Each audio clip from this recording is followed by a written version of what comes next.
अस्सलामुअलैकुम। Supreme court of Pakistan से मैं हूं इब्रार हुसैन अस्तोरी। और नाजरीन, आज मुल्क की सबसे बड़ी अदालत ने बिल आखिर 45 साल बाद शहीद जुल्फ़िकार अली भुट्टो को इंसाफ दे दिया।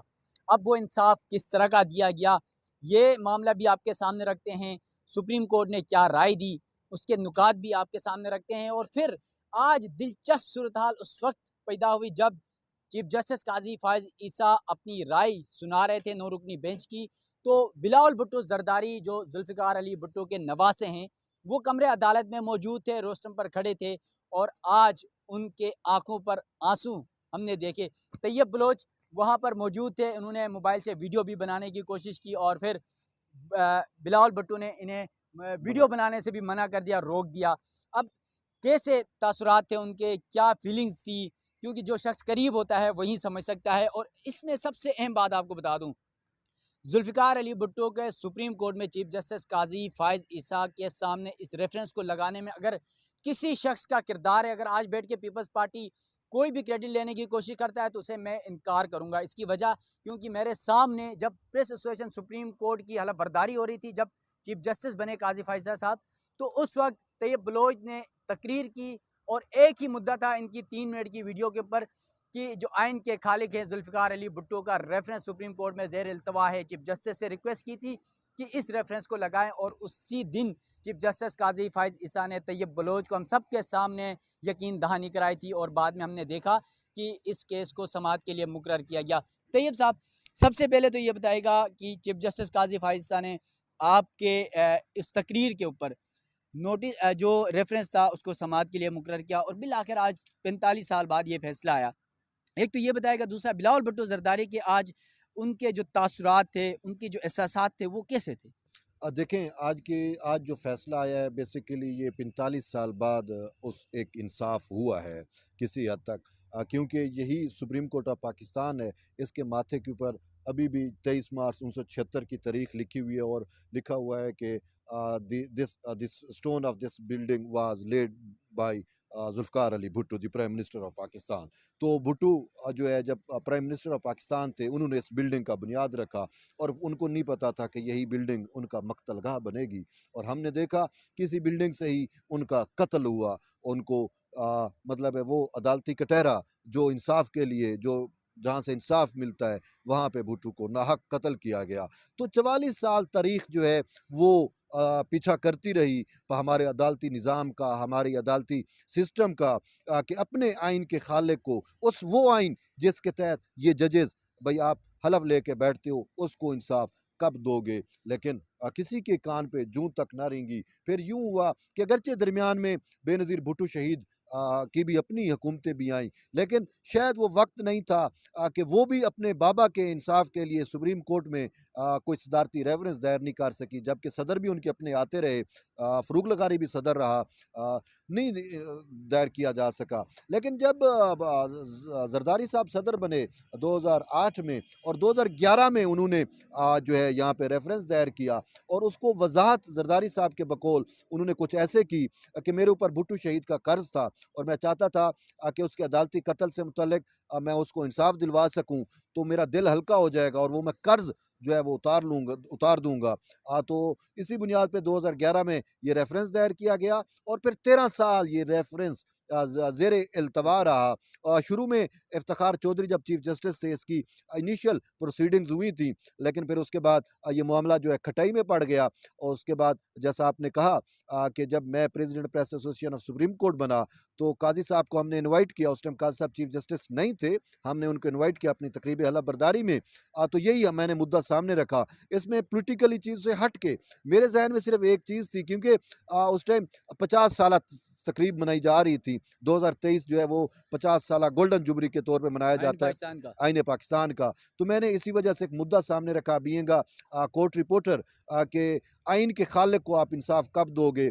और चूँकि ये गोल्डन जुबली भी मनाई जा रही है तो बेहतर है कि आप उसको, तो काजी साहब ने वादा किया और मैं खुश हूँ कि आज सुप्रीम कोर्ट के 9 रुकनी लार्जर बेंच ने जिसकी सरबराही काजी फैज़ ईसा कर रहे थे, उन्होंने अपना वादा वफ़ा किया और भुट्टो शहीद के सदारत से के कत्ल से मुतल्लिक़ सदारती रेफरेंस पर जो है वो सुप्रीम कोर्ट ऑफ पाकिस्तान ने अपनी राय देते हुए वाज़ेह किया कि ये हमसे यानी हमारी अदलिया से गलती हुई थी। लाहौर हाई कोर्ट जो है उसने भी ट्रायल दुरुस्त नहीं किया, सुप्रीम कोर्ट ने भी भुट्टो का ट्रायल दुरुस्त नहीं किया और उसके बुनियादी इंसानी हकूक़ का जो है वो तहफ़्फ़ुज़ नहीं किया गया और यूँ सुप्रीम कोर्ट ने अपनी वो गलती जो है वो मान ली है, जो तारीख़ी गलती थी। फिर जो दाग इस सुप्रीम कोर्ट पे लगा था, उस दाग को धोने की इस 9 रुकनी बेंच ने कोशिश की और मैं फिर ये देख रहा था जब काज़ी साहब जो है वो रिटन ऑर्डर या राय पढ़ रहे थे, तो उसमें जैसे-जैसे सवालात जो थे उनके जवाब उन्होंने दिए थे, तो जो-जो वो जवाब दे रहे थे, तो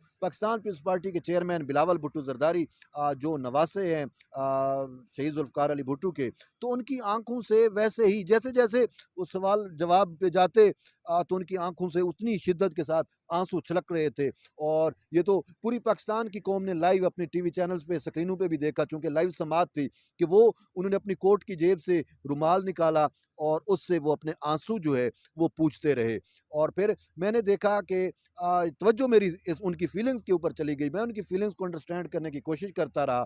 फिर मैंने ये देखा कि जो जजेस सामने बैठे हुए हैं, काजी साहब तो ऑर्डर पढ़ रहे थे, राय पढ़ रहे थे, बाकी जजेस जो है वो भी बड़ा क्लोजली करीब से मॉनिटर कर देख रहे थे, यानी कि उसकी बिलावल भुट्टो ज़रदारी का वो ज़ारो कतार रोना, उनकी आंखों से आंसू का बह निकलना और ये बेसाख्ता था। एक जज्बात होते हैं ना, नाना के लिए एक अजीम लीडर था और वो एक जज्बात थे जो उनके अंदर से उभर के सामने आ रहे थे। तो वो मैंने देखा ख़ासकर जस्टिस जमाल खान मंदूखेल अभी मुझे किसी समय लम्हे थोड़ा सा वो भी शायद अबदीदा नज़र आए, तो यूँ मुझे एक नज़र आ रहा था कि ये ना सिर्फ बिलावल भुट्टो ज़रदारी जो है वो दुख और रंज में है, बल्कि शायद सुप्रीम कोर्ट के ये जो 9 जजेस हैं वो भी अपने दिलों में एक बोझ लिए बैठे हैं। वो भी अपनी उस तारीख़ी गलती की वजह से जो सुप्रीम कोर्ट ने नाहक एक जान ले ली, एक गलत फ़ैसले की वजह से और अपने आईनी के और अपने हलफ की खिलाफ वर्जी करके उस पर शायद वो शर्मिंदा हैं, शायद वो नादिम हैं